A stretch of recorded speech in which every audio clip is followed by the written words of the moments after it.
et nous avons parmi nous un orateur de choix, enfin un participant de choix qui va aussi nous faire le plaisir de bien vouloir rebondir et peut-être amener la réflexion sur un point que Hélène aurait évoqué en parlant des business models durables, ou en tout cas en mettant l'accent sur la compétitivité des entreprises à travers l'économie circulaire. C'est Jacques Pellerin, que je remercie parce que je lui ai passé un petit coup de fil tout à l'heure, et il m'a dit qu'il serait d'accord de rebondir juste après l'exposé de Mario Sinave pour donner un éclairage complémentaire ou mettre en perspective l'exposé de M. Sinave dans le cadre de la réflexion que nous souhaitons mener. Alors, donc pour revenir au thème et vous présenter peut-être Mario Sinave, qui est donc bien là. Il est responsable R&D chez Maréchal Quétin, société liégeoise spécialisée dans la fabrication de cylindres de laminoir. Ces laminoirs et ces pièces sont exportées dans le monde entier. Donc, il va nous parler brièvement des procédés de fabrication à l'œuvre dans son entreprise. Et il fera le lien avec l'insertion de Maréchal Quétin depuis quelques années maintenant dans le vaste projet Reverse Métallurgie, dont Jacques Pellerin est le directeur. Et il nous expliquera comment, au départ déjà d'un positionnement pris il y a quelques années pour optimiser les flux de matière, ils ont fait quelques pas complémentaires pour aller plus loin dans leur réflexion en économie circulaire. Aujourd'hui, vraiment, pour aller vers un nouveau modèle économique. Et c'est autour de ce nouveau modèle économique et de ces perspectives à venir que nous débattrons, je pense, essentiellement. Bonjour à tous, en ces temps un peu délicats pour tout le monde. Donc, la présentation a déjà été faite. Je suis donc responsable du chef développement de Maréchal Quétin. J'ai rejoint la société il y a un peu plus de 30 ans. Donc, je suis dans le domaine sidérurgique depuis donc, quelques décennies maintenant. Et le but aujourd'hui, c'est de vous partager une expérience ici d'une société pour laquelle l'enjeu économie circulaire a une position assez importante et également pour son avenir. Donc, pour commencer, je voudrais d'abord, pour ceux qui ne connaissent pas Maréchal Quétin, introduire un peu ce que nous faisons.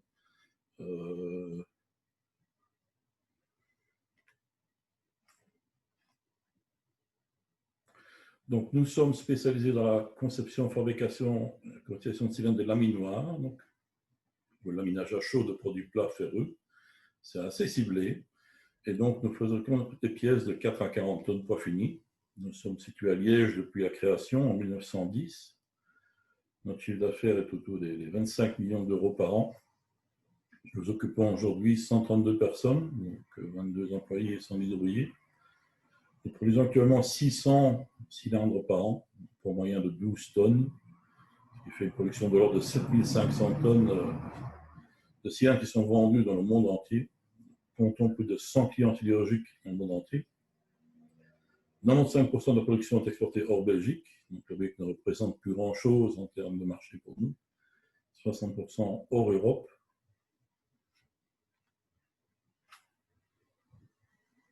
Alors, au niveau des cycles, on est sur un cycle de production assez long, en citant les grandes étapes. Donc, on part donc des matières premières, des ferro-alliages, de mitraille qui sont donc fondus dans les fours à induction.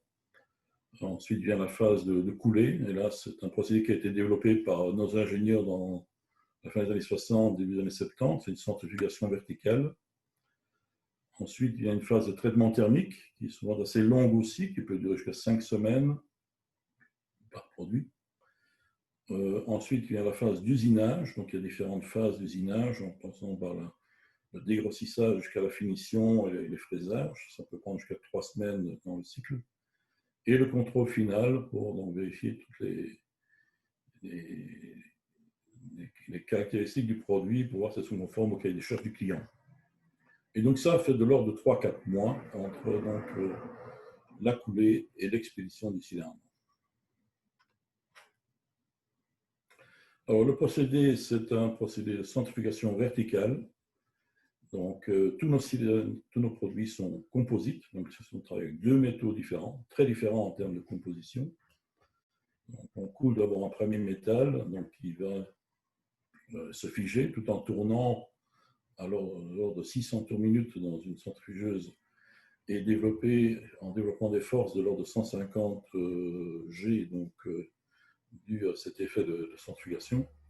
Ensuite, en 2 phases successives, nous avons coulé la partie intérieure du cylindre, qui est une fonte sphéroïdale en partie. Et tout ce processus va prendre de l'ordre d'une heure avant d'avoir fabriqué ce cylindre.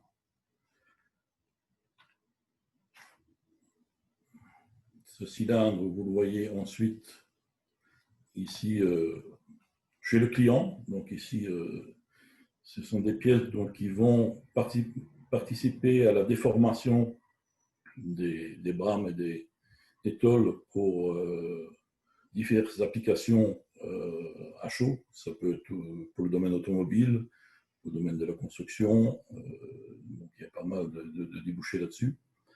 Donc des laminoirs, il y en a à peu près 300-400 dans le monde aujourd'hui.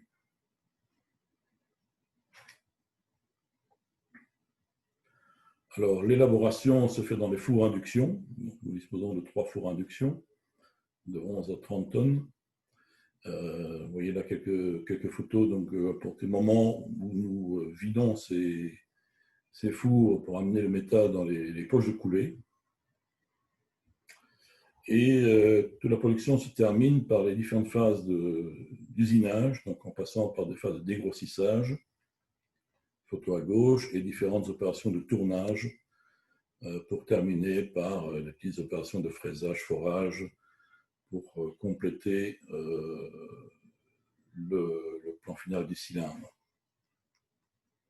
Alors en termes de flux, nous travaillons essentiellement avec en termes de mitraille des paquets d'acier, des chutes d'emboutissage, des chutes de rive, qui représentent pas mal de 5000 tonnes par an. En ferro-alliage, nous travaillons avec toute la panoplie de ferros existants, que ce soit ferrochrome, ferrosilicium, ferrovanadium, ferrotungstène, et ça représente pas loin de 2000 tonnes par an. Ils ont une série d'inoculants aussi, ce sont des produits qu'on rajoute pour donner certaines caractéristiques au métal coulé, comme par exemple du nickel-magnésium, du ferrosilicium. Et puis il y a déjà toute une partie de retour de fonderie, tout ce qui est masse d'op, tournure, les rondelles de four sont réenfournées également dans le cycle pour arriver au flux total. En flux sortant, on génère quand même pas mal de tournures de différentes natures. Une grande partie sont réenfournées, d'autres qui sont en excès sont revendus aujourd'hui. Pose problème encore, ce sont les flux du style bout de rectification, auxquels on n'a pas encore trouvé de valorisation correcte. C'est un mélange assez barbare, bon, assez difficile d'utiliser dans les process classiques. Il y a toute la partie scorie de four, qui représente quelques centaines de tonnes par an également, et puis tous les résidus réfractaires, issus du moulage, tout ce qui est sable, réfractaire enduit, qui partent en partie en dépôt. Alors, dans les nuances, on a une panoplie de qualité cylindre. Ça va les plus basiques, les plus anciennes, qui sont relativement peu alliées. La fonte à trempe indéfinie, les photochromes, c'est relativement, je veux dire, modeste en termes d'alliage. Par contre, depuis début des années 90, nous fabriquons énormément de cylindres qui sont nettement plus chargés en éléments nobles, donc toute la famille des aciers outils. Là, nous rentrons dans les compositions de 6% de vanadium, 6% de molybdène, 3% de tungstène, du chrome. Alors, si on compare ça, je veux dire, à une situation il y a 20 ans, dans les nuances que nous fabriquons, aujourd'hui, la HSS et le semi-HSS représentent 60% de notre carnet. Alors qu'il y a 20 ans encore, ça ne représentait qu'un quart. Donc, l'appel à des matières nobles au cours de ces 20 dernières années a fortement augmenté. Et donc, ce sont également ces matières-là qui, sur le marché, sont parmi également les plus coûteuses et qui voient aussi des plus grandes fluctuations en termes de prix au cours de ces années. Ce qui représente pour nous, en termes de coûts, un enjeu assez important et une difficulté assez importante. Pour situer le contexte de Maréchal Quétin, nous sommes l'unique fabricant de cylindres laminoirs en Belgique. Nous comptons une dizaine de concurrents en Europe aujourd'hui. plus d'une trentaine de concurrents Europe, principalement en Chine, au Japon, en Corée, en Inde et au Brésil. Rien qu'aujourd'hui, pour vous donner un chiffre, la Chine représente pas loin de 3/4 de la fabrication de cylindres de laminoir dans le monde. Vous voyez que notre part de marché est de 1% du marché mondial, donc nous ne pesons pas lourd par rapport à ce qui existe sur le marché, et donc nous n'avons pas beaucoup d'influence sur le marché et sur certains coûts. Historiquement, tout ce qui est commande de cylindres de clientélique n'a jamais été préfinancé, donc c'est nous qui devons préfinancer toutes ces commandes, et vous imaginez bien que si les matières premières commencent à flamber en termes de prix, ça génère pas mal de besoins de liquidité supplémentaires des difficultés, je veux dire, pour un fonctionnement normal d'une société comme la nôtre. Sachant que le lead time moyen est de l'ordre de 110 jours et que le paiement des clients aujourd'hui est de 60 à 90 jours. Donc, les dépenses que nous faisons aujourd'hui nous sont payées dans l'ordre de 6 à 8 mois après la production. Et donc, tout ça doit être préfinancé. Alors, en 2002, on ne se tracassait pas trop des matières premières puisqu'elles représentaient à l'époque que 15-20% du prix de revient. Aujourd'hui, en 2020, c'est 30 à 40%,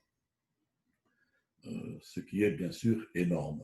Et donc, tout l'enjeu et tout l'intérêt de s'intéresser à ces matières et à s'intéresser, entre autres, à l'économie circulaire. Donc, on est sur un type de produit qui est critique en termes de BFR, besoin de fonds de roulement, qu'on doit préfinancer complètement. Et donc, ce qui a généré chez nous un très net accroissement des besoins de liquidité au cours de ces 20 dernières années. Alors ça vous donne une première explication. Si on regarde, tout a démarré en fait début 2003. On a commencé à avoir également un grand boom d'investissement sidérurgique et de croissance en Asie, notamment en Chine, dans des nouvelles unités de laminage, donc une plus grande consommation également de matières premières. Et la véritable flambée des produits a vraiment démarré à ce moment-là. Vous voyez qu'à l'époque, avant 2003, les matières étaient en dessous de 20 € du kilo. Et puis, nous avons connu une période où nous avons vu flamber certains éléments clés pour nos produits à près de 100 € du kilo. Et vous voyez que bon, ça s'est suivi par des phases d'accalmie et puis de nouveaux pics, comme récemment en 2018, un élément que nous utilisons en très très grande quantité, le vanadium, qui a flambé à pas loin de 120 € du kilo. Vous imaginez bien l'impact que ça a sur la trésorerie d'une société comme la nôtre. Donc, ce sont des fluctuations qui sont assez difficiles à prévoir, puisqu'il y a pas mal d'éléments qui sont issus de spéculation. Donc, on ne peut pas contrôler ces phénomènes-là. Et aujourd'hui, bien sûr, nous sommes couverts par des surcharges matières chez la plupart des clients. Bien sûr que c'est les clients qui payent les surcoûts matières, mais ça ne marche que sur, je veux dire, 3/4 du marché. Pas mal de marchés, comme dans le marché asiatique, aujourd'hui, n'acceptent toujours que les prix fixes. Et donc là, il y a une part de risque qu'il faut prendre et dont il faut tenir compte dans notre mise de prix, sachant que tous les clients ne sont pas aujourd'hui enclins à accepter des surcharges variables en fonction de la variation des matières premières. La même chose au niveau des mitrailles. Vous voyez qu'avant 2003, on était sur des prix qui oscillaient entre 100 et 150 € la tonne. Aujourd'hui, on a des prix qui sont établis plutôt dans le niveau des 200-250 € la tonne, avec des pics à près de 450 € la tonne. Donc, vous voyez que l'enjeu matière pour nous, en termes de sortie cash et en impact liquidité, est assez conséquent. Et donc, voilà, c'est tous ces éléments-là qui nous ont poussé à lancer pas mal de réflexions dans le domaine des matières premières et de l'économie circulaire. Alors, nous avons participé dès le début à toutes les activités de démarrage, de fondation de la SRL Reverse Métallurgie, donc depuis 2014. Nous sommes actuellement un partenaire également de l'axe 4 du projet, qui est axé sur les fonderies, qui est chapeauté par le CRM de Liège. Nous avons également pu avoir un budget pour un projet subsidié en vue de récupération de matières nobles, on y viendra dans quelques instants. Et ça nous a permis aussi, dans une certaine mesure, une certaine ouverture vers certains grands acteurs du recyclage en Wallonie qu'on connaissait peu à ce moment-là, comme les traitements Hydrométal, Centre et Pierre, Revatec. On a pu également faire pas mal d'études supplémentaires en collaboration avec les CRM sur plusieurs flux qui sont relativement mal valorisés aujourd'hui chez nous. Donc pour nous, l'apport global de cette stratégie reverse métallurgie est plus que positive aujourd'hui. Alors on a quand même vu pas mal d'évolutions dans nos flux matières et elles se poursuivent encore aujourd'hui. S'il y a quelques années, on travaillait encore avec 80% de matières neuves et 20% de retour de fonderie, aujourd'hui, nous sommes passés à 70% de matières neuves, donc on a pu réduire de 10% la mise en œuvre de matières neuves chères et dont les prix sont difficilement contrôlables sur le marché. Et en termes de retour de fonderie, donc nous sommes passés à 30%. Ces chiffres peuvent encore augmenter suite aux derniers investissements que nous avons fait récemment et de ceux qui sont encore prévus. Donc en termes de flux sortants, il y a une dizaine d'années, nous produisions pour une production de 6 000 tonnes de cylindres, 7 000 tonnes de bouts de rectification non valorisés. On peut réduire ça à 300 tonnes en passant par une plus grande quantité de tournures qui sont valorisées en partie en cycle interne, soit revendues à l'extérieur pour l'excédent. Là où nous n'avons pas encore de solution aujourd'hui, c'est pour tout l'aspect SCORI, auquel nous sommes toujours en discussion avec certains partenaires pour trouver une méthode de valorisation plus efficace, parce qu'elles sont comme relativement riches en éléments d'alliage coûteux. Mais bon, les investissements nécessaires pour traiter ces scories sont un peu lourds pour une petite société de la taille de Marché Chrétien, donc ce serait plutôt de trouver une solution locale, mais qui servirait à plusieurs acteurs dans le domaine. Voilà, je vous citais les bouts de rectification, un élément que nous produisons comme quelques centaines de tonnes par an. Vous voyez la photo, le mélange que ça représente.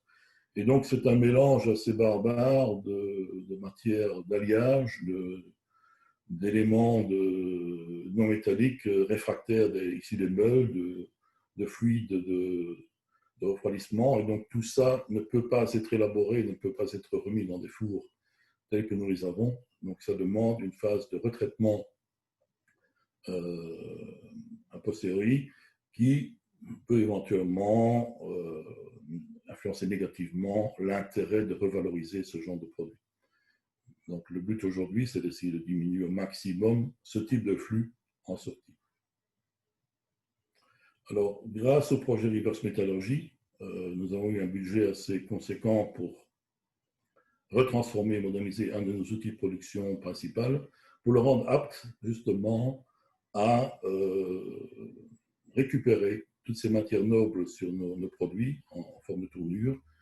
Comme je l'ai expliqué tout à l'heure, on est passé sur une proportion de presque 60% de ces matières nobles qui demandent donc bien sûr des machines plus robustes, des couples et des robustesses de machines supérieures à ce qu'on avait avant. Donc nous avons pu, avec ce budget-là, avec un investissement de l'ordre de 800 000 € au cours de ces dernières années, retransformer complètement un tour existant pour justement récupérer ces matières nobles sur un produit qui représente de l'ordre de 2/3 de notre production pour réinformer bien sûr ces tournures dans le cycle interne de Marché.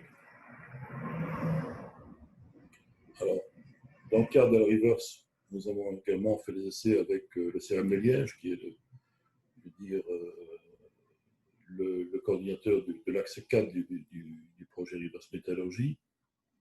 Nous avons fait des essais de compactage de nos tournures, nous avons fait des essais de fusion sur certaines tournures qui généraient des défauts sur nos produits. Il faut savoir que réutiliser des produits recyclés, si ça fonctionnait, je veux dire à 100%, ce serait idéal, mais le comportement en termes métallurgiques d'un produit recyclé par rapport à un ferroalliage de base, ce n'est pas le même, et donc ça peut générer des défauts, nous en avons connu, et nous avons étudié ces différentes influence des produits recyclés sur nos méthodes de fabrication en essayant de trouver des méthodes d'enfournement alternatifs pour pouvoir quand même incorporer ces flux recyclés dans notre circuit interne. Nous avons également essayé de faire des essais de briquetage sur les bouts de rectification, ce produit qui est difficilement valorisable aujourd'hui. Nous testons également avec l'aide du CRM des flux alternatifs pour remplacer les matières neuves actuelles, des flux qu'on trouve localement, donc dans la région, et qui ne génèrent, je veux dire, aucun problème particulier lors de la production en comparaison au ferro-alliage de base que nous utilisons historiquement. Donc, il y a eu pas mal d'activités au cours de ces 6 dernières années dans ce domaine-là, et c'est bien sûr encore loin d'être terminé. Nous avons encore dans notre plan d'investissement également un nouveau système d'aspiration de filtration des fumées qui nous permettrait encore d'utiliser d'autres matières premières alternatives qui sont peut-être plus polluées, qui génèrent alors peut-être certaines, qui pourraient générer des fumées nocives qui seraient donc nécessaires de capter. Donc là, il y a un investissement de l'ordre de 2 millions qui est prévu dans les années prochaines, peut-être dans le cadre d'une intervention de la river, ça c'est à voir, mais l'investissement de toute façon est prévu. Il ouvrira encore la porte à l'incorporation d'autres matières plus difficilement incorporables aujourd'hui dans notre process.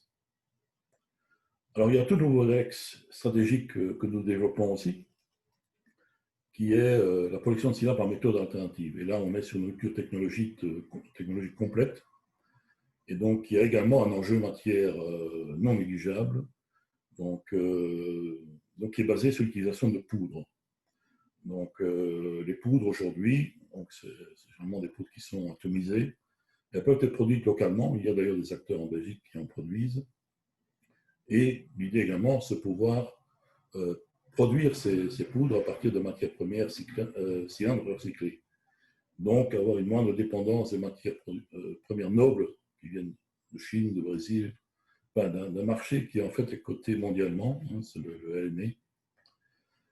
Les autres avantages de ce nouveau procédé, c'est une mise au mille beaucoup plus importante. On peut passer de 65 à 90% par rapport au procédé traditionnel, ce qui au niveau enjeu matière n'est pas négligeable du tout. En plus, on est face à un bilan énergétique et CO2 nettement plus favorable. On utilise dans ce cadre-là un axe qui est rechargeable jusqu'à 10 fois. Là aussi, il y a un impact en termes de l'utilisation des ressources matières qui est assez important. Ça représente bien sûr une rupture technologique assez importante, qui est inédite pour ces produits aujourd'hui dans le monde. Donc là, quelque part, on est un peu pionnier dans ce domaine-là. Il faut savoir aussi que c'est un défi technologique majeur. On est toujours dans une phase de R&D au niveau de ce procédé-là, mais avec un niveau TRL qui est déjà très élevé. On est de l'ordre de 8 à 9 au niveau TRL. Alors, ce nouveau procédé-là permet également une migration vers un nouveau modèle économique, c'est-à-dire le modèle d'économie d'usage.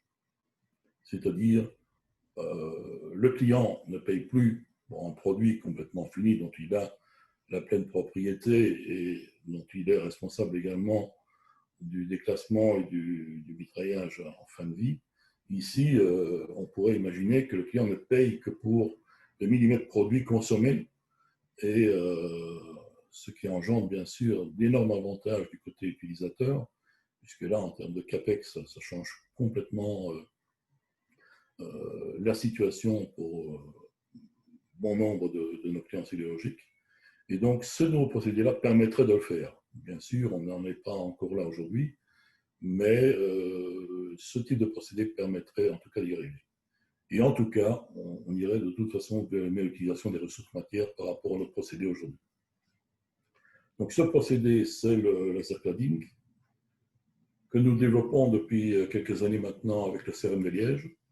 Donc, il s'agit donc de fondre une poudre fortement alliée qui passe donc à travers d'un gaz de transport et qui est refondu par un faisceau laser, dans notre cas de l'ordre de 10 kW, pour être, cladé sur un substrat en rotation. Donc des poudres qui ont des compositions assez similaires, voire plus alliées que ce qu'on utilise aujourd'hui dans notre procédé de fabrication par centrifugation. Alors, grâce à différents projets de recherche, dont des projets Région Wallonne, nous avons pu installer avec le CRM une installation pilote dans nos murs, sur lesquels nous travaillons depuis quelques années, pour travailler sur des produits de taille réelle.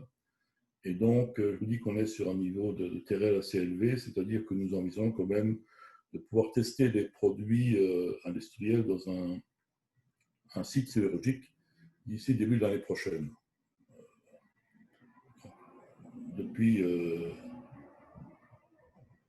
2016, nous avons installé ce système laser dans les murs. Et il faut savoir qu'il y a d'autres avantages également de ce procédé qui est assez révolutionnaire, bien que le laser cutting en lui-même n'est pas quelque chose de nouveau, mais l'appliquer à des pièces de 10 à 15 tonnes, c'est quand même quelque chose de révolutionnaire et un défi technique majeur. Donc, les autres avantages que nous voyons dans ce procédé, c'est un grand choix de matériaux possible, sans les contraintes que nous avons aujourd'hui de la centrifugation, les problèmes de décantation, de ségrégation. On obtient, grâce au système de refroidissement extrêmement rapide, une structure extrêmement fine par rapport à notre procédé coulé actuellement, qui permet de nettement améliorer les propriétés du produit en termes de dégradation, usure, fatigue thermique. Donc des avantages pour le client qui sont assez considérables. Ça permet également une ouverture pour Maréchal Quétin sur d'autres produits cylindriques, dans le domaine, par exemple, du laminage à froid, des produits longs, des cylindres de soutien, de haut transport, dans le domaine de laminage de l'aluminium. Donc, une ouverture vers d'autres secteurs, une diversification qui nous manque beaucoup aujourd'hui, parce qu'avec notre procédé actuel, on est relativement cantonné aux cylindres de laminage pour le secteur du chaud. Alors, c'est une technologie abordable aussi, il faut compter de l'ordre de 2 millions par tête laser, et qui est toujours en évolution constante. C'est une technologie qui progresse à un rythme assez soutenu, et donc les systèmes laser de demain seront encore beaucoup plus performants que ceux qu'on a actuellement dans nos murs. Donc, c'est loin d'être arrivé à terme en termes de développement. Et puis l'autre avantage aussi, c'est qu'un temps de cycle total qui peut être réduit de moitié par rapport à notre cycle actuel, qui a également un impact économique qui est là. Car les traitements thermiques, quand on travaille avec les traitements thermiques subcritiques, les temps d'usinage nettement réduits, grâce notamment à des mises au mille beaucoup plus favorables. Donc on est passé par toute une phase d'essai à petite échelle. Ici, on a fait des essais avec également Siris dans les années 2015. On a fait également déjà des essais sur un lamineur pilote, à Gand, un lamineur pilote du CRM. Donc on a déjà essayé de valider au maximum cette technologie pour voir si elle serait apte à un upscaling dans les dimensions industrielles actuelles. Ce qui nous a donné confiance, c'est donc d'installer cette installation ici chez nous. Et donc là, vous voyez quelques photos des premiers essais qu'on a fait depuis 4 ans. Et donc, si ça marche, bien sûr, ça représentera un avantage assez conséquent, une rupture technologique, bien sûr, mais au niveau gestion des ressources matières, on sera bien sûr sur un tout autre modèle que ce qu'on connaît aujourd'hui par notre procédé qui est aujourd'hui vieux de près de 50 ans. Alors, en termes de conclusion, pour nous, bien sûr, les matières premières jouent aujourd'hui un rôle déterminant contre les prix de revient d'acier aluminoir. Vous avez vu l'impact sur notre prix de revient depuis 2002. Dans ces sources d'approvisionnement actuelles, nous ne pouvons exercer aucun contrôle sur l'évolution des prix sur les matières qui sont cotées sur un marché à Londres. Donc là, on subit tout à fait tous les effets de spéculation qui peuvent se produire. Alors pour nous, l'économie circulaire est un outil clé qui permet de réduire et de contrôler l'impact des matières premières sur les coûts. Ça, c'est une évidence. Il y a également le risque pour nous que les matières premières peuvent être éventuellement influencées par des événements géopolitiques. Il faut savoir, par exemple, que 90% de niobium aujourd'hui vient du Brésil, que 95% des terres rares viennent de Chine. Ce sont des produits que nous utilisons couramment dans notre fabrication. Si demain des événements géopolitiques majeurs naissent, ça peut très fortement influencer nos capacités de production. Alors pour nous, toute stratégie permettant de réduire notre dépendance des matières premières provenant de diverses régions du monde est un défi majeur pour garantir une certaine compétitivité et une pérennité de l'entreprise. Donc voilà, c'est ici que se clôture ma petite présentation. J'espère que ça vous a mis une petite idée d'un des acteurs ici en Wallonie dans le cadre de l'économie circulaire. Merci beaucoup, Monsieur Sinav. Oui, voilà, j'allais vous proposer de rebasculer pour qu'on puisse se voir. Mais merci pour votre présentation. Merci parce que vous avez d'abord très bien expliqué les procédés de fabrication de votre entreprise. Et c'est vrai que vous êtes dans un secteur très particulier, mais aussi très emblématique de notre bassin industriel. Donc, je trouve que c'était très intéressant de rappeler aussi ces fondements de votre entreprise. Et puis, par l'historique que vous avez amené, vous avez mis en exergue ce qui vous a amené à vous positionner sur ce choix de vous engager en économie circulaire. Donc, vous avez parlé de la flambée des prix, de la problématique de la dépendance. Vous avez vraiment bien circonscrit, je crois, cet enjeu matière. Pour en venir sur ce modèle de rupture, comme vous l'avez dit, sur lequel j'espère on va pouvoir revenir un peu, puisque vous parlez aussi d'un nouveau modèle économique, d'économie de la fonctionnalité. Donc, il y a beaucoup de choses dans cette voie nouvelle qui est en cours. Hein. Alors, vous avez évoqué plusieurs fois le projet Reverse Métallurgie. Alors, je ne sais pas si tout le monde le connaît. Je voulais juste peut-être préciser que c'est un vaste projet dans lequel sont engagés de nombreux acteurs industriels en Wallonie, mais aussi l'Université de Liège, entre autres. Et qui a pour objectif de créer en Wallonie une plateforme d'excellence industrielle, technologique et scientifique dans le domaine du recyclage des métaux. Et donc, nous avons avec nous son directeur général, qui est Jacques Pellerin. Et Jacques Pellerin, on échange régulièrement sur des sujets en lien avec l'économie circulaire, qui est vraiment une problématique pour laquelle il est fortement engagé et reconnu. Et il était intervenu chez nous à l'occasion d'une rencontre-conférence l'année dernière où on avait justement mis en exergue la nécessité pour faire de l'économie circulaire un cercle vertueux, la nécessité de changer aussi notre façon de considérer l'économie circulaire et de ne pas la voir uniquement à l'aune des enjeux environnementaux qui sont évidemment très importants et un réel avantage par rapport à l'économie circulaire, mais aussi de pouvoir voir l'économie circulaire comme un nouveau modèle économique source de compétitivité. Et donc, je voulais peut-être lui demander s'il veut bien de réagir ou nous donner son point de vue aussi à l'aune de ce que vous venez de présenter, M. Sinal. Merci. Voilà, bien volontiers. Bonjour à tout le monde. Vous m'entendez? Oui, ça va? Oui, vous m'entendez bien, parfait. Oui. Donc voilà, je vais me présenter, Jacques Pellerin. J'étais pendant des années dans la sidérurgie, directeur général pour la Wallonie. Je l'ai quitté il y a 5 ans et je reste effectivement très actif dans leur développement économique. Notamment à travers des projets comme Reverse. Donc Reverse, en fait, c'est une plateforme technologique qu'on a imaginée et créée, en fait, il y a maintenant 5 ans, avec, comme tu viens de le dire, Delphine, différents partenaires des entreprises, hein, des grandes et beaucoup de petites, parce que ce sont les leaders du marché, avec des scientifiques comme le CRM, on en a parlé tout à l'heure, enfin, Mario en a parlé, avec l'université ou le CTP, et quelques acteurs comme public, comme par exemple la SRIW, parce que c'est vrai que pour faire ce genre de choses, il faut également de l'argent. Et donc voilà, donc on a lancé ça et avec une volonté de création de plateforme, d'être meilleur dans le domaine, parce qu'on a l'impression que ici en Wallonie, on a vraiment je dirais, des avantages énormes, notamment dans le domaine des métaux, pour développer et pour prendre vraiment un rôle important et développer de nouvelles technologies, en particulier dans le domaine du recyclage. C'est un peu le gène wallon en matière de métallurgie. Alors, en fait, je vais parler de coût, puisque, en fait, le sujet, c'est le coût. Je trouve que l'exposé de Mario était vraiment très intéressant parce qu'il a montré sur le terrain les problèmes auxquels les sociétés sont confrontées au jour le jour dans ce monde actuel, avec des problèmes d'approvisionnement et des problèmes de variabilité du prix, d'augmentation du prix, de matériaux qui sont très chers. Mais en fait, je suis également membre de l'académie. Alors, je regarde souvent, et j'ai l'avantage là-bas avec des personnes qui viennent un peu de tous les côtés. Il y a peu d'industriels, mais il y a beaucoup d'universitaires dans le domaine de la finance, dans le domaine des spécialistes dans le domaine de l'environnement. Jean-Pascal Van Ypersel, on discute beaucoup de ces problèmes-là. Ça me permet en fait de voir parfois ces problématiques de façon un peu plus globale et plus holistique, et ça permet de changer les choses. Je ferai un commentaire tout d'abord qui me paraît fondamental dans le domaine de l'économie circulaire, puisqu'on parle de coûts.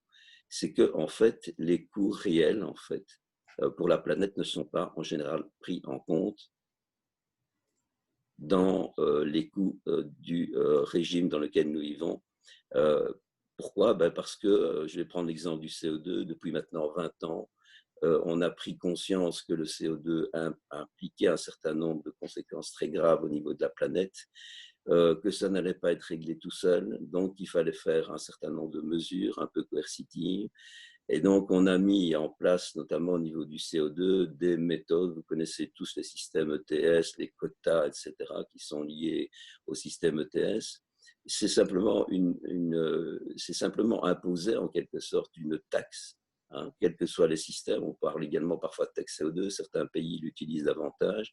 C'est imposer une taxe, je dirais, au niveau de ce coût qui est un coût extérieur, qui n'apparaît pas dans les coûts des entreprises, dans le coût des échanges capitalistes. Et donc, c'est fondamental, évidemment, parce que s'il y a un coût qui est impliqué, qui est imposé, quel que soit le système, hein, eh bien, en fait, on entraîne dans une dynamique de progrès et de prise de conscience de la population, mais aussi de l'ensemble de l'industrie qu'il faut faire quelque chose. Et donc, parce qu'on parlait, j'ai vu les commentaires et en disant, mais quels sont les véritables freins? Pour moi, c'est un frein majeur, c'est la prise de conscience de ce coût pour la planète et qui est un coût qui est présent évidemment non seulement dans le CO2, mais qui est présent dans l'économie circulaire, mais qui n'a pas encore véritablement, je pense, eu cette réflexion au niveau des politiques pour dire oui, il faut quand même maintenant on fasse des choses. Il y a des coûts évidemment environnementaux, etc., mais le coût réel n'est pas là. Et donc ça pose évidemment un problème de prise de conscience. Je pense que si on veut vraiment donner un coup de booster au niveau de cette économie circulaire, pour vraiment avoir une prise de conscience, il faut intégrer cela. Et ce sont des coûts parfois, je dirais, indirects. Hein, quand vous produisez une matière, si vous avez de la matière et puis que vous l'achetez après, voilà, ça a un coût parce que vous êtes obligé de reproduire la matière, d'aller la rechercher dans la terre, dans les minerais. Et donc, vous refaites plusieurs fois la même opération. Donc, les coûts sont plus élevés. Je pense que le recyclage devrait permettre, hein, pour moi, une certaine évolution positive, non seulement dans leurs sources, mais dans la façon de traiter. Donc, je voulais faire un peu ce commentaire-là, un petit peu de façon globale. Maintenant, quid en pratique au niveau de l'économie circulaire? C'est qu'en absence de législation, en absence de système, je dirais, un peu coercitif, imposant, je dirais, un certain nombre de choses, l'économie, elle fonctionne telle qu'elle, suivant les règles du marché, dans des problèmes de libre-échange. Et donc, le problème des déchets, c'est en fait les valoriser et les remettre dans la chaîne de fabrication. Mais évidemment, on va les remettre dans un coût qui est celui pratiqué actuellement au niveau de l'économie. Je vais donner un exemple. Vous prenez des matières métalliques, comme Mario a tout à l'heure expliqué. Vous allez les retraiter. Bon, il y aura évidemment un coût de retraitement, etc. Qu'est-ce que vous allez faire? Vous allez faire, je dirais, vous allez remettre la matière en état. Et vous allez souvent essayer de traiter la matière pour la remettre sous forme, je dirais, presque de matière première. Donc, actuellement, il y a par exemple, je prends un fabricant métallique, par exemple, je ne sais pas, déjà qui font de l'extrusion métallique en aluminium, par exemple. Ils vont aller chercher des lingots d'aluminium, ils vont les fondre, etc. Et donc, actuellement, dans la façon de traiter l'économie circulaire, on a souvent tendance à, en fait, remettre sur le marché des matières qui sont traitées et qui arrivent un peu sous la forme, globalement, de ce que les approvisionnements des entreprises font exactement. Donc, on veut toujours un peu, je dirais, copier, on veut se réintroduire dans un système existant. Et quand on fait ça, évidemment, fatalement, on s'attaque à la problématique du coût parce qu'il est clair que l'industriel qui fait de l'extrusion, il ne va pas acheter des matières d'aluminium retraitées si elles coûtent plus cher que ces lingots. Donc, il y a vraiment un problème au départ. Donc, ça veut dire qu'actuellement, on le fait, hein, on fait déjà ça, mais globalement, ça veut dire que l'économie circulaire, et j'aime bien l'approche de Mario, est une économie circulaire qui va demander de réfléchir autrement également à la façon de produire. Donc, en fait, de se dire, mais tout compte fait, je ne vais pas réutiliser des matières parce que je l'ai fait pendant 30, 40 ans et parce que je n'avais que ça, mais parce que je vais recommencer à penser à mon process lui-même et se dire, tiens, globalement, est-ce que j'ai vraiment besoin de la matière avec la pureté que j'achète au niveau lingot 495?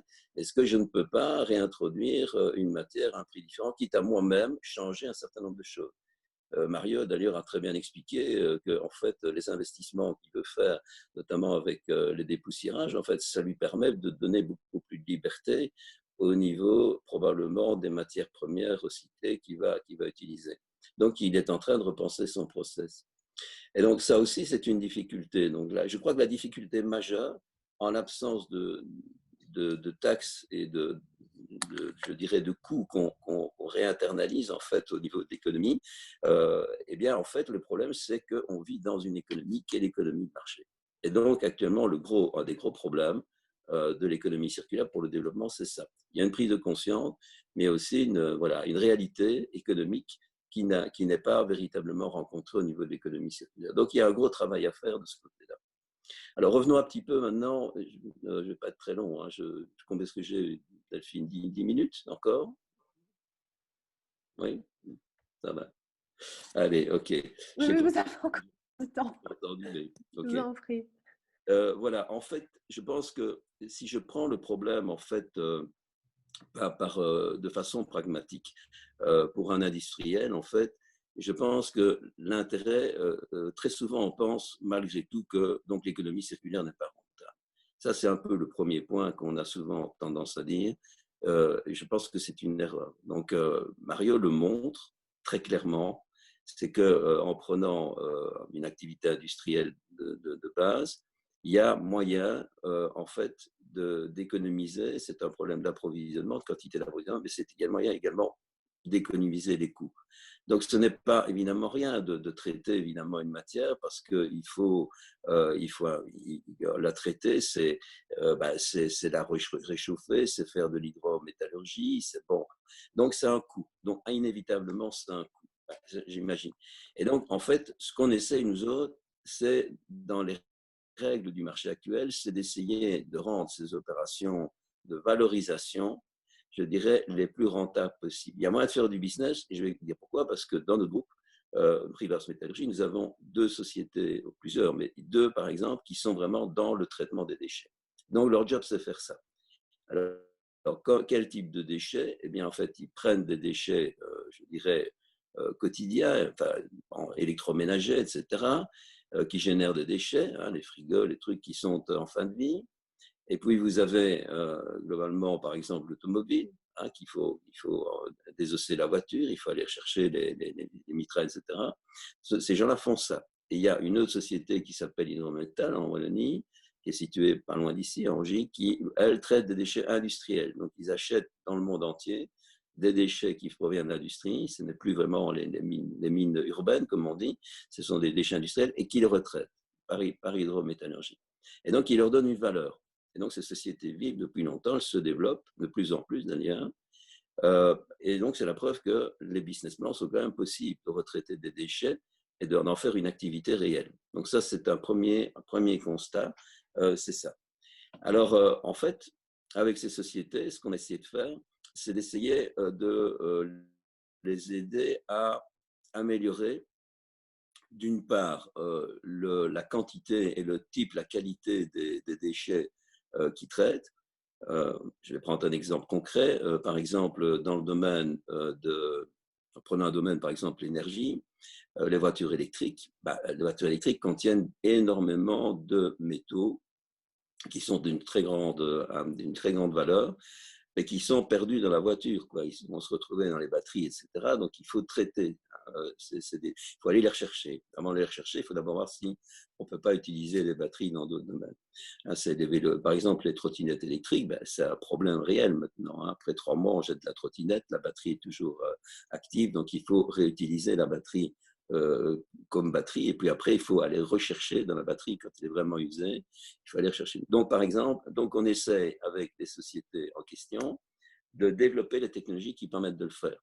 On a déjà des outils très forts, mais on peut aller beaucoup plus loin que ça. Donc, ça, c'est un premier pas. Donc, on essaie vraiment de les développer. Euh, il y a aussi une autre approche que nous avons mis en évidence, c'est que, en fait, on traite déjà beaucoup de matières au niveau de déchets, au niveau wallon, au niveau notamment belge. On s'est aperçu qu'on était un peu une plaque tournante, il y avait beaucoup de déchets qui rentraient et qui sortaient, sans véritablement les valoriser. Dans le domaine du cuivre, il y a beaucoup de matières, par exemple, qui ne font que transiter. On s'est dit, c'est quand même un peu idiot de louper ces flux-là, il faut vraiment qu'on arrive à les traiter. Et donc, on a développé, en fait, avec des industriels, avec un industriel, de nouvelles technologies hydrométallurgiques pour aller rechercher le cuivre et le remettre sous, je dirais, dans le marché, sous forme d'anode de cuivre. Donc, en fait, là, voilà encore, je dirais, des opportunités. Donc, c'est vraiment essayer de traiter ça. Mais en fait, très souvent, il y a un élément clé, c'est que vous devez à un moment donné trier ces déchets. Et ça, c'est vraiment la grosse difficulté. Si vous avez une voiture, vous allez d'abord enlever tout ce qu'il y a dans l'automobile, et puis vous allez concasser la carcasse, mais il restera encore des matériaux. Et en fait, vous vous retrouvez avec des déchets qui sont des déchets multiples, etc. Et donc là, il faut pouvoir les retraiter. Il faut pouvoir, un peu comme on le fait au niveau du ménager, il faut pouvoir mettre les matières dans des bonnes cases pour pouvoir les retraiter. Si on veut vraiment extraire, je dirais, de façon intelligente la matière. Donc le problème de tri de la matière est vraiment très intéressant. Un lien avec la compétitivité, on s'est dit, mais bon, pour trier, comment fait-on? Alors, on peut utiliser une main-d'œuvre, évidemment. Les Chinois le font, hein. Ils traitent ça à la main avec des bancs, là, ils sont des centaines de personnes. Chez nous, ça n'ira pas parce que c'est impossible, je dirais, même il y a parfois il y a des usines qui le font, mais il faut être plus compétitif. Donc, on a développé des technologies pour des lignes de tri intelligent qui, en fait, voient passer des déchets métalliques à grande vitesse. Pour vous donner une idée, on traite un déchet, à peu près 1 milliard par an de déchets sur une bande qui défile la comète traitement, par exemple, des déchets de quelques millimètres ou centimètres. Et en fait, on a mis en place une technologie qui permet de savoir quel type de déchets on a, et puis par des robots, par l'automatisation, on permet à remettre les déchets dans les bonnes cases. Et puis après, ils sont retriés. Donc l'aluminium dans l'aluminium, l'inoxydable ferritique dans l'inox. Et donc, on a mis au point cette technologie-là qui est en train de sortir, et qui est en train de... on va faire une usine pilote prochainement dans la région de Charleroi. Donc, ça, c'est un problème de compétitivité parce qu'on s'est aperçu que pour véritablement valoriser dans nos chaînes, il fallait qu'on maîtrise le tri pour maîtriser nos processus par après. Et donc là, on a été obligé de passer, malheureusement, je dirais, à l'automatisation. Mais donc, c'est obligatoire de le faire. Donc, en fait, ce que je veux essayer de montrer, c'est que il y a moyen, en fait, de prendre le problème du coût en regardant comment on pouvait véritablement rendre ce processus d'économie circulaire le plus compétitif possible. Donc, rentrer les matières avec des bonnes technologies et avec des tri intelligents, avec des processus métallurgiques qui sont optimisés, etc., avec les bonnes matières, avec l'hydrométallurgie, qui est relativement moins coûteuse d'ailleurs que la pyrométallurgie. Et donc, il y a moyen, je dirais, d'optimiser tout ça. Et ça permet évidemment, quand je regarde une entreprise qui va acheter de la matière première, comme Maréchal Quétin le fait, eh bien, qui va permettre de sortir par le bas du compte de résultat, améliorer son compte de résultat, c'est-à-dire ses coûts en termes de matière, son prix de revient. Ça a l'air simple, mais en fait, c'est plus compliqué que ça, dans la mesure où, si je prends par exemple une société comme Maréchal Quétin, elle peut recycler en elle-même les produits qu'elle fait, ses déchets. Mais très souvent, on s'aperçoit qu'on est obligé de massifier les flux pour pouvoir investir. Je prends un exemple, vous voulez sortir, je ne sais pas moi, du niobium, ce n'est pas uniquement avec le flux d'un industriel qu'on peut véritablement construire une usine de retraitement. Donc, ça veut dire qu'il y a une réflexion à avoir sur la façon dont on va organiser cette collecte de déchets et de façon à pouvoir réinvestir dans des unités probablement de plus petites, des PME ou des moyennes entreprises, dans lesquelles on va pouvoir investir. Ça coûte évidemment très cher, on est très vite à plusieurs dizaines de millions pour des investissements métallurgiques.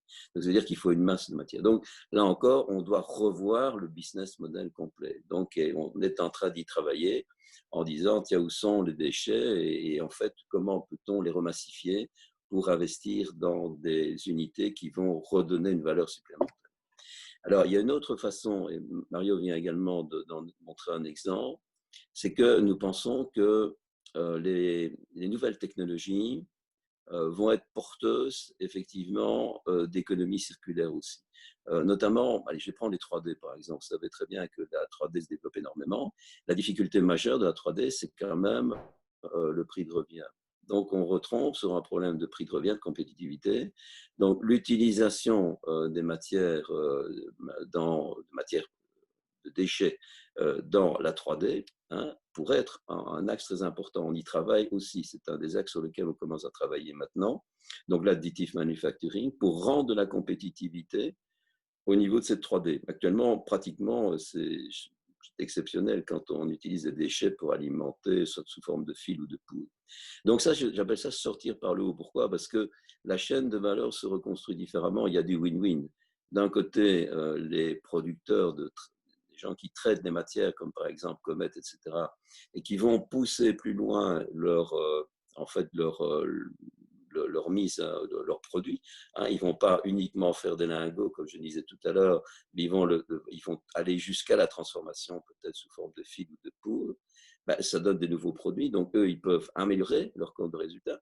Mais c'est intéressant aussi pour les utilisateurs, parce que les utilisateurs vont avoir une matière qui est également moins chère. Donc, on fait d'une pierre deux coups, on va améliorer la compétitivité de l'un par le bas et un autre par le haut, je dirais, au niveau de la valorisation. Et donc, voilà. Donc, en conclusion, il y a trois choses, à mon avis. C'est que, d'un point de vue strictement, si on regarde ça de très haut, actuellement, il n'y a pas une prise en compte au niveau de l'économie actuelle, véritablement des véritables coûts pour la planète. Et ce n'est pas évidemment traduit par des impositions, dans des législations, dans des taxes, etc. Enfin, très rarement en tous les cas. Et deuxièmement, je pense que l'économie circulaire peut être rentable en elle-même. En tous les cas, il y a des entreprises qui en vivent et qui se développent. Troisièmement, je pense qu'il y a plusieurs façons de voir les choses, soit par la maîtrise des matières premières, qui est vraiment fondamentale, et donc sur lequel il faut absolument jouer en termes, comme Mario Sina vient de le montrer, donc on peut avoir un impact direct sur le coût. Mais il faut également sortir plus loin encore et se dire, tiens, est-ce qu'on ne peut pas pousser plus loin l'économie circulaire? Pourquoi faut-il en fait faire ce qu'on fait actuellement? Donc, il y a des business models nouveaux qui apparaissent, notamment la massification des flux, par exemple, ou des choses comme ça pour pouvoir investir. C'est un peu comme le train, l'image du train. Quand on a inventé le train, vous aviez des wagons qui ressemblaient à des diligences, on entrait par l'extérieur, il y avait des tas de portes. Je pense que le train s'est révolutionné, maintenant c'est plus ça qui se passe, je crois que c'est un peu ça aussi.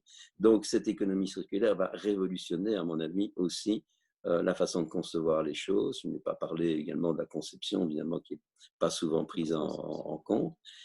Mais en fait, je voulais simplement apporter les aspects coûts. Mais donc, on peut amener de la valorisation supplémentaire. J'étais président d'un conseil d'une société dans Luxembourg pendant des années, Circuit Foil. Cette société fait du cuivre sous forme de feuillets métalliques, de foils métalliques qui ont entre 3 et 15 microns, 20 microns, qui vendent dans le domaine notamment de tout ce qui est GSM, et donc dans tout ce qui est électronique. Donc c'est de la haute, mais vraiment de la haute technologie. Fabriquer ce feuillet, c'est très très compliqué à faire. En entrée de ligne, il y avait un traitement des déchets de cuivre parce que c'était tellement critique d'avoir l'accès au cuivre à un prix intéressant et de pouvoir gérer sa propre économie circulaire qu'on avait une usine qui faisait 90% de recyclage pour faire un produit qui était un produit high-tech. Donc l'image, je veux dire, c'est lié uniquement à des produits de base, c'est faux. On peut faire de l'high-tech avec de l'économie circulaire. Et il est clair que toutes les grandes transitions énergétiques, transition numérique, elles ne se font pas sans matériaux, et des matériaux de plus en plus évolués, sur lesquels il y a des contraintes, des pressions géostratégiques au niveau de ces matériaux, par exemple les terres rares, qui sont surtout actuellement localisés en Chine. Donc, si on ne parvient pas à avoir une maîtrise aussi de ces produits, on ne pourra pas véritablement jouer un rôle au niveau local dans tout ce qui est nouvelles technologies et transitions en particulier. Donc voilà ce que je voulais dire un peu sans grande préparation, je m'en excuse, mais voilà, pour un peu peut-être susciter les réactions. Merci Voilà, beaucoup. Delphine. Merci beaucoup, Monsieur Pellerin, parce que votre intervention est très riche et très ample. Elle ouvre beaucoup de réflexions qu'on peut avoir. Je pense qu'elle permet vraiment de mettre en perspective ce que Mario Sina va partager par rapport à son entreprise et au regard des enjeux globaux auxquels sont confrontées différentes entreprises, beaucoup de sociétés aujourd'hui par rapport à cette problématique des matériaux. Et puis, vous avez pointé aussi beaucoup d'opportunités. Donc, il y a des freins à lever, on l'a bien perçu. Mais il y a aussi des opportunités. Donc, il y a encore des développements d'avenir où on attend nos chercheurs et nos entreprises. Et ça nous motive beaucoup aussi à Liège Créative. Il nous reste 2 minutes que je vais vous demander de consacrer, si vous voulez bien. On va quitter l'industrie lourde et on va écouter Anaïs Lemaire, qui est là, branchée, et vous la voyez à l'écran. Elle est étudiante entrepreneur au Venture Lab et en fait, très régulièrement à Liège Créative, nous donnons la parole à un étudiant qui a un projet entrepreneurial systématiquement en lien avec l'objet de notre conférence. Nous sommes partenaires du Venture Lab, donc qui est l'incubateur pour les projets entrepreneuriaux portés par des étudiants. Et donc, ça nous permet de donner une visibilité à ces jeunes entrepreneurs en herbe. Et Anaïs travaille sur un projet d'économie circulaire qui a pour but de réduire les déchets grâce à un concept d'armoire-donnerie. Voilà, elle va partager une slide et prendre encore 2 minutes de votre temps juste pour vous sensibiliser à son projet. Merci à elle. Bonjour à tous et merci pour ces 2 minutes que vous me consacrez. Donc moi c'est Anaïs et donc je suis au Venture Lab pour un projet de réduction des déchets. En fait j'aimerais apporter un support opérationnel aux entreprises pour une transition écologique et je m'attaquais à tout ce qui n'est pas core business. Et le premier projet qui se met en place, c'est d'installer des armoires-donneries dans les entreprises. Donc une armoire-donnerie, c'est comme vous pouvez le voir à l'écran, c'est une armoire faite en palette de récupération qui permet pour les employés de déposer ou prendre des objets gratuitement dans le but de réduire les déchets qui sont en fait chez les gens, qui stagnent et qui pourraient être utilisés par d'autres gratuitement. Alors à ça, j'ajoute un service de maintenance parce que je pense que ça a une vraie valeur ajoutée de passer tous les mois, enlever les objets stagnants, donc les objets dont personne ne veut dans cette entreprise et les remettre ailleurs où en fait dans d'autres armoires-donneries de d'autres entreprises. Donc le but, c'est vraiment de trouver un preneur aux objets qui sont dans l'armoire.